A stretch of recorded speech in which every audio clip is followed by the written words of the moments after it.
इस्लामाबाद के अंदर जो बड़ी खबरें उभर कर सामने आने वाली हैं आपसे कुछ देर के बाद, उसके ऊपर तमाम तर दुनिया की नजरें मरकूज हैं। पाकिस्तान तैयार है दोनों ममालिक को होस्ट करने के लिए। दुनिया का सबसे दो बड़े हरीफ इस वक्त जो हैं वो दोनों पाकिस्तान के ऊपर ट्रस्ट करके आज वो पाकिस्तान इस्लामाबाद में लैंड कर चुके हुए हैं। एक वक्त ऐसा आएगा कि पाकिस्तान की हाँ में इंशाल्लाह दुनिया की हाँ होगी और पाकिस्तान की ना में दुनिया की ना होगी। भारत का मीडिया जो है इस वक्त उनके ऊपर तरस आ रहा है कि सारी की सारी 50 साल की जो नैया उन्होंने बनाई थी वो डूब गई। पाकिस्तान ईरान के लिए स्ट्रेटेजिक डेप्थ है और ईरान पाकिस्तान की स्ट्रेटेजिक डेप्थ है। आज मैं कहता हूं कि आए नरेंद्र मोदी देखे कि आइसोलेट भारत हुआ है या पाकिस्तान।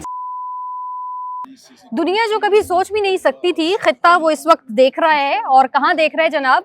इस्लामाबाद के अंदर जो बड़ी खबरें उभर कर सामने आने वाली हैं आपसे कुछ देर के बाद, उसके ऊपर तमाम तर दुनिया की नज़रें मरकूज हैं। क्या होने जा रहा है और क्या पॉजिटिविटी है। और यहाँ पर चूंकि ईरान अपने वक्त के हमरा मौजूद है, अमेरिका अपने वक्त के हमरा मौजूद है, पाकिस्तान तैयार है दोनों ममालिक को होस्ट करने के लिए, दोनों ममालिक की कशीदगी को कम करने के लिए। इन तमाम तर मौजूआत पर आज थोड़ा सा तफसील से बात करते हैं। मेरे साथ मौजूद हैं डिफेंस एंड सिक्योरिटी एनालिस्ट हैं मेजर मिसम रजा। बहुत शुक्रिया मेजर साहब ज्वाइन करने का। और कैसा महसूस कर रहे हैं इस वक्त? बड़ी खुशी हो रही है बीइंग अ पाकिस्तानी। देखिए ये हमने तो जब से होश संभाली है जी, तो हम सुनते आ रहे थे कि पाकिस्तान जो है वो एक ऐसा मुल्क है जो जियोपॉलिटिकल हिसाब से ऐसी एक न्यूसेंस वैल्यू रखता है इस खित्ते में कि और एक वक्त ऐसा आएगा कि पाकिस्तान की हाँ में इंशाल्लाह दुनिया की हाँ होगी और पाकिस्तान की ना में दुनिया की ना होगी। मैं तो खैर इसका बड़ा स्ट्रॉन्ग बिलीवर था शुरू से और मैं एडवोकेट भी हमेशा करता रहा।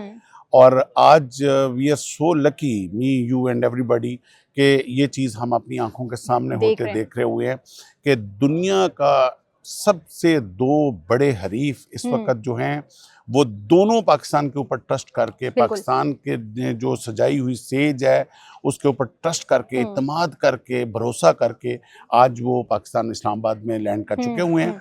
और इंशाल्लाह जो है वो बहुत जल्द इसके ऊपर बातचीत अब शुरू होने वाली है।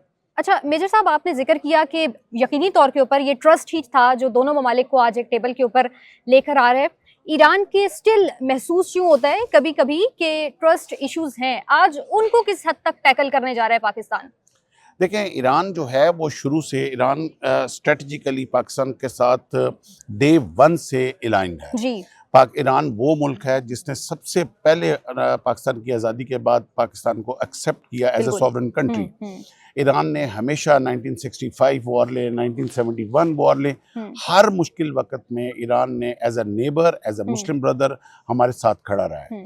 और मैं समझता हूँ कि कंट्रीज़ के बीच में रिलेशंस जो हैं हमेशा स्ट्रेटेजिक डेप्थ के साथ चलते हैं। और मुझे आपके सवाल से शहीद खामनेई साहब का एक फरमान भी याद आ रहा है कि पाकिस्तान ईरान के लिए स्ट्रेटेजिक डेप्थ है और ईरान पाकिस्तान की स्ट्रेटेजिक डेप्थ है। बिल्कुल ऐसे ही तो ईरान को बहुत गहरा इत्मीनान है पाकिस्तान के ऊपर और इसी इत्मीनान की बेस के ऊपर ईरान ने सिर्फ पाकिस्तान के ऊपर ट्रस्ट किया। जी बिल्कुल। अच्छा मेजर साहब, मुझे याद है मई ऑपरेशन बुनियादुल मरसूस से ये कहानी लगता यूं है कि शुरू हुई और जब हमने भारत के 7 फाइटर जेट्स को शूट किया और आज हम अल्हम्दुलिल्लाह यहाँ पर मौजूद हैं एक ऐसे दो ममालिक की कशीदगी को ख़त्म करने के लिए।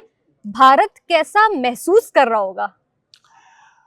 टू बी वेरी ऑनेस्ट, मुझे इस वक्त जो कंडीशन भारत की इस वक्त जो उनकी ब्यूरोक्रेसी है, भारत की जो इस वक्त एस्टेब्लिशमेंट है, भारत का मीडिया जो है इस वक्त उनके ऊपर तरस आ रहा है कि सारी की सारी 50 साल की जो नैया उन्होंने बनाई थी वो डूब गई।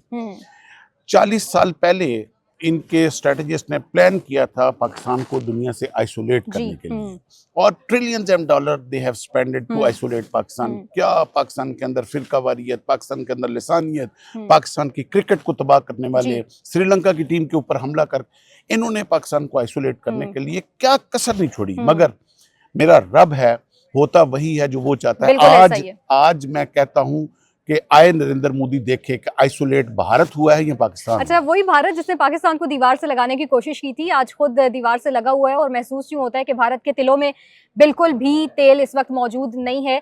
अच्छा, ये जो टेम्पररी सीज फायर है 2 हफ्तों का, इसको हम कब तक परमानेंट होता हुआ देखेंगे मेजर साहब? और क्या पाकिस्तान से ही ये खबर उभर कर सामने आएगी? पाकिस्तान ही वो मुल्क होगा जिसको ये एजाज हासिल होगा? देखिए, जिस चीज का आगाज अच्छा होता है ना, उसका इख्तिताम उसका हमेशा अच्छा होता है। एख्तिताम और अंजाम भी अच्छा बिल्कुल। होता है। ये इज्जत हम इस काबिल शायद नहीं थे, ये अल्लाह पाक ने पाकिस्तान को इज्जत बख्शी है और आगे भी अल्लाह ताला पाकिस्तान के लिए और पूरी दुनिया के अमन के लिए बहुत बेहतर करे। ठीक। अच्छा, जाते जाते बस लास्टली आपसे ये भी सवाल मैं करूंगी कि इजराइल के ऊपर इस वक्त बहुत सारे सवालिया निशान हैं।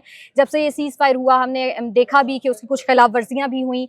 आप समझते हैं कि इजराइल समझ जाएगा इस तमाम तर मामले के बाद, और अमरीका इसमें कितना किरदार अदा करेगा इजराइल को समझाने में? क्योंकि मुझे याद है कि बहुत सारे लोगों के अमेरिका के अंदर से ये आवाजें थी कि हम इस जंग में धकेला गया है हमें। तो अब ये कितना लेसन लर्न होगा उन तमाम लोगों के लिए भी? देखें जी, भारत के लिए तो एक दर्द है, इजराइल के लिए यकनशुद 2 दर्द हैं कि एक तो जो वो नहीं चाह रहा था पाकिस्तान वो कर गया। इजराइल ये जंग बंद नहीं करना चाह रहा था, अब भी वो इन मुज़ाकरात का स्पॉइलर है जी।